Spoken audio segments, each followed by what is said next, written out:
Hey, y'all, buckle up, because I'm about to take you on a wild ride.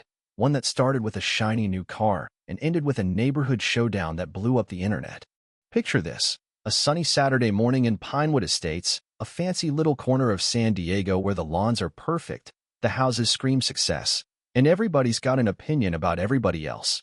I'm Marcus Hayes, a guy who clawed his way up from a rough part of town to build a cybersecurity firm that's doing pretty damn well, if I do say so myself.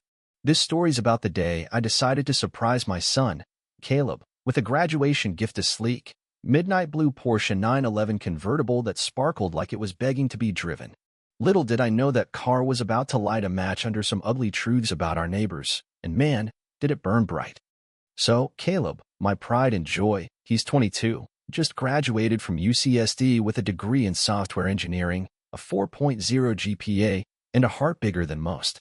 The kid's been tutoring high schoolers for free, volunteering at the community center, all while juggling internships at tech startups. Back in high school, I got him a beat-up Toyota Corolla Reliable, but nothing to write home about. He never complained, not once, which is why I wanted to go big for his graduation. I just landed a huge contract with a defense company, so I figured, why not? Let's get the kid something that screams, "You did it, son." That Porsche was at low miles, leather seats, a purr like a panther when you hit the gas. I could already see Caleb's face, that shy grin he gets when he's trying not to lose it with excitement. I'm driving this beauty home through Pinewood, feeling like $1,000,000, the kind of day where the sun's just right, and you're proud of everything you've built. Our neighborhood's full of doctors, lawyers, tech folks like me, people who've worked their tails off to get here. I grew up in a part of town where you locked your doors at night and dreamed small. So pulling into my driveway, with its neat hedges and that big oak tree out front, always feels like a win. But as I ease the Porsche into the garage, I catch Ms. Evelyn Carter, our next-door neighbor, peeking over her rose bushes. Evelyn's the queen of Pinewood's HOA, always in a pastel blazer, always knowing everybody's business. Her daughter, Lauren, 19, steps out onto their porch, spots the car, and her jaw hits the floor. I can practically hear her thinking, how dare they? Now, Evelyn's the type who smiles to your face, but keeps a mental ledger of who's fitting in and who's not. Lauren's her mini Miss Spoiled, always in designer clothes, the kind of kid who thinks the world owes her a spotlight. I close the garage, wanting to keep the car a secret until Caleb gets home from his internship at Qualcomm. But before I can get inside, Evelyn's at the fence, her voice all syrupy but sharp. "Marcus, that's quite the car," she says, like she's complimenting me, but rigging for dirt. "Must have set you back a pretty penny." I keep it cool, say, "Yeah, it's for Caleb, graduation gift." Her smile tightens, and she goes, "How generous. Just hope he's responsible with it." That word responsible hits like a jab. I know what she's implying, but I let it slide, nod, and head inside. Something about her eyes, though, sticks with me, like she's already writing a script for trouble. Next morning, I'm sipping coffee, flipping through the news, planning to surprise Caleb when he wakes up. He'd crashed at a friend's place last night, so he hasn't seen the car yet. I'm picturing his reaction, keys in hand, when Bam Bam Bam Sumion's pounding on my front door like they're serving a warrant. I check the peephole, and it's Evelyn, face red, blazer pristine, with Lauren trailing behind, arms crossed, looking like she's ready to throw a tantrum. I open the door, and Evelyn doesn't even say good morning, launches in. "Marcus Hayes, we need to talk about that car right now. It's unacceptable, and I won't stand for it." I'm thrown, like what the hell? I go, "Morning, Evelyn. What's the problem?" She snaps, "Don't play dumb. That Porsche is way too flashy for Pinewood. It's sending the wrong message about your family." I'm standing there, coffee mug still in hand, trying to process this. Lauren pipes up, all pouty, "Mr. Hayes, it's not fair. I've been begging Mom for a new car, and you get Caleb something like that? It makes us look bad. I'm floored these two are mad because I bought my son a gift." I keep my voice steady, say, "Lauren, I got my son a graduation present with my own money. Not sure how that's your business." Evelyn's eyes narrow, and here it comes, the real poison. It's our business because Lauren feels inferior now, and frankly, Marcus, you people always have to show off, don't you? That car's not right for a young black man to be driving around here. What will people think? You people. Those words hang there, heavy, ugly. I repeat them, slowly, you people. Evelyn doubles down, oblivious to the line she's crossed. Yes, you people always loud, always trying to prove you belong in a place like this. That car's trouble, and you know it. Lauren jumps in, whining. It's so unfair, Mr. Hayes. I'm trying to impress this guy I like, and now Caleb's gonna roll up in that Porsche, and I'll look like nothing. You gotta let me borrow it sometimes, or at least tell Caleb not to drive it when my friends are around. I'm staring at them, wondering if I've stepped into some alternate reality where this level of entitlement makes sense. Then the door creaks behind me, and Caleb steps out, still in his pajamas, rubbing his eyes. Dad, what's all the yelling? He spots Evelyn and Lauren, gives a polite, hey, Miss Carter, Lauren. Evelyn switches gears, fake sweet, says, oh, Caleb, we're just talking about being good neighbors, sharing resources. But Lauren can't help herself, blurting, Caleb, you gotta let me borrow your new car. There's this guy I'm into, and it'd be perfect. Caleb's confused, goes, what car? I pull the keys from my pocket, grin, and say, son, your graduation gift's in the garage.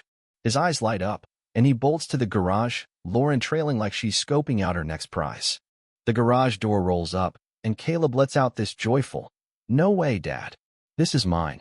He's running his hands over the Porsche, geeking out over every detail. Lauren's circling it, practically drooling, and says, Caleb, this is perfect. We should hang out, you know? Take me for a ride. Caleb's polite but firm, says, thanks, Lauren, but I've got plans. My girlfriend, Nina, is coming over. Lauren's face falls. Girlfriend? Since when? Caleb, all casual, says, about 6 months. Nina's awesome computer engineering major, graduating with me. I'm beaming because Nina's a gem, smart and kind, and they're perfect together. Then it gets juicy. Caleb's phone pinks, and he smiles, says, oh, Nina's bringing her brother, Jaden, to meet me. He's an SDSU, business major, super into my startup idea. Lauren goes pale, mutters, Jadenly? Caleb nods, clueless, yeah, you know him? The air gets thick. Lauren's panicking, and Evelyn's catching on, snapping, Lauren, what's wrong? Lauren whispers, Jaden Leahy's the guy. Turns out, Jaden, Nina's brother, is the dude Lauren's been crushing on, the one she wanted to impress with Caleb's car. And now he's pulling into our driveway, about to see this whole mess unfold. Nina hops out, all smiles, with Jaden, a sharp, confident kid who carries himself like he knows his worth. Jaden spots Lauren, freezes, and goes, Lauren, what are you doing here?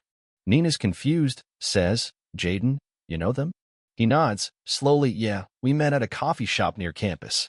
Lauren stammered, Jaden, hi, I didn't know you knew Caleb. Jaden's piecing it together, says, Nina's been telling me about her boyfriend forever. This is his place. The irony's so thick you could choke on it. Lauren's been chasing Jaden, not knowing he's tied to the very family she's trying to one-up. Evelyn, desperate to salvage things, goes, Jaden, honey, Lauren's been dying to spend time with you.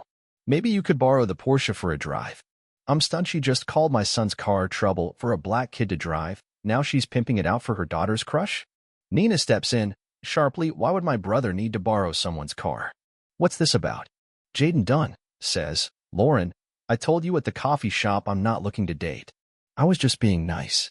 Evelyn, losing it, snaps, you led my daughter on, young man. Then she goes full nuclear, yelling, you people come into our neighborhood, acting like you own it, with your flashy cars and your attitude. You don't belong here, none of you. That's it. The mask is off. Caleb steps up, calm but firm, says, Miss Carter, you need to leave. Evelyn snarls, don't tell me what to do, boy. That word boy lands like a slap. Jaden and Nina look ready to throw down, but I raise a hand, pull out my phone, and say, Evelyn, you just made the biggest mistake of your life. I've been recording this whole thing since you banged on my door. Her face goes white. I keep going. Every word, every slur, it's all here. And in this day and age, the internet loves a good story. Neighbors are out now, phones up, filming. Mrs. Thompson, the retired teacher across the street, is live streaming to the Pinewood Facebook group. Evelyn's phone starts buzzing, her world's crumbling. Jaden's recording too, says, I'm sending this to my friends at SDSU. They need to see who you are. Nina adds, my parents work with the NAACP. They'll be horrified. Evelyn's begging now, Marcus, please, delete it. We can work this out. I look at her, then at Lauren's tear-streaked face, and say, Evelyn, the only thing I'm forgetting is how to be nice to people who don't deserve it. This is going viral. And boy, did it. By Monday, the videos got 1 million views. Hashtag Portia Karen's trending. Evelyn's real estate firm fires her. Her license is under review, and the feds are sniffing around for housing discrimination complaints. Got a history, turns out, steering minority families away from nice neighborhoods. Lauren drops out of college, too humiliated to stay. Me? I'm invited to join the Pinewood Country Club, where Evelyn's now persona non grata. Caleb? He lands a fellowship at Qualcomm, partly because recruiters saw how he handled the drama with grace. Here's the thing, though, and I want y'all to chew on this. Evelyn could have just ignored the car, kept her prejudice to herself, and none of this would have happened. But something in her jealousy, entitlement, whatever made her think she could put us in our place. That's what undid her. So, tell me in the comments, have you ever seen someone's true colors come out like this? What would you have done in my shoes? Hit that like button if you think justice got served, subscribe for more real stories, and let's keep this convo going. Peace.